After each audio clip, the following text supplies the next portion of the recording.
Majority of Iran, except Tehran and few other large cities, is a traditional Shiite religious society. The majority of people throughout Iran are poor and suffer from lack of drinking water, food, shelter and security. This makes Iran a similar society to Syria and Iraq, a society that its unemployed youths and young populations, due to having nothing to lose, are susceptible to brainwashing and being recruited by the IRGC, Quds Force and Basij as fanatic jihadists. Such realities are more relevant today than in the past. In the past, before the 1979 Iranian Revolution, the same variables of living below the poverty line and having nothing to lose were at work, that helped the Mullahs and Ayatollahs to recruit and brainwash the teenagers and young Iranians as their revolutionary forces, and succeed in toppling the Shah of Iran. Most Iranians in the diaspora, including the opposition groups and political dissidents, fail to present a clear and truthful picture of Iran and Iranian society today. Their pride doesn't allow them to tell the truth that contemporary Iran is a similar society to Syria and Iraq, and the majority of its population live below the poverty line and suffer from lack of food, drinking water, shelter and security. The Iranian people in the diaspora are ashamed of telling the truth that many young, middle-aged and elder Iranians inside Iran search the garbage in their neighborhood for food and eat off of the trash. Many Iranians sell their livers to get by for a few more weeks, and many sleep in the streets and cemeteries in empty graves. Majority of the Iranians in diaspora live a middle-class life. The Iranians who have access to the Western politicians and lobby the American, European and Canadian governments are upper middle class and wealthy. Such individuals and groups present Iran and the Iranian society as a modern one that has symphony orchestras, luxury and lavish Western lifestyles, and portray Iran as a dynamic society.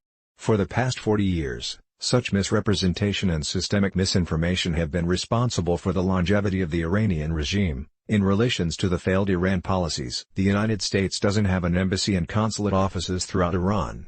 This means that the U.S. has no eyes and ears inside Iran on the ground. The information that the U.S. intelligence community acquires about Iran is mostly gathered from social media and political dissidents, as well as the Iranians in the diaspora. The Iranians in the diaspora tend to misrepresent Iran, and what is happening on the ground inside Iran, due to their pride and emotional attachments to the subject. It is impossible to make the proper policy decisions and find innovative sound solutions to the existing problems based on false and uncorroborated intelligence and misinformation.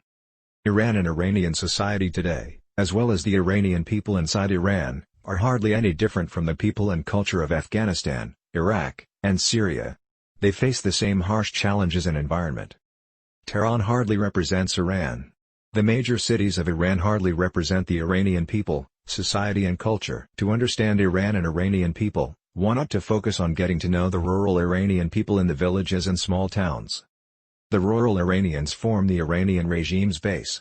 It is true that they are unhappy economically and live below the poverty line, however, due to their Shiite beliefs, the majority of Iranians in rural areas remain loyal to the Islamic Republic and regime in Tehran.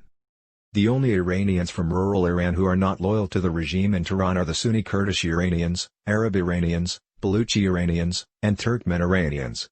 Turkmen Iranians, due to their geographic location, lean toward Moscow rather than the Western powers. The uprising inside Iran, especially the ones that have begun with the strikes and protests, focus on poverty, and lack of drinking water, and food, shelter. The basics.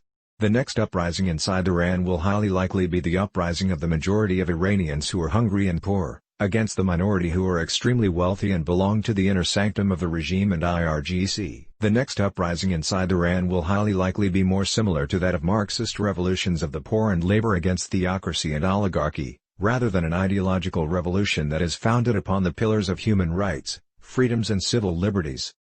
As it is, here and now, the Iranian people want drinking water, food and shelter. The last thing that they have in mind is human rights, freedoms or civil liberties. Overlooking such details could lead to bad policy decisions, another disaster in the region, and creation of power vacuum, that the Chinese and Russians would immediately come in and fill it.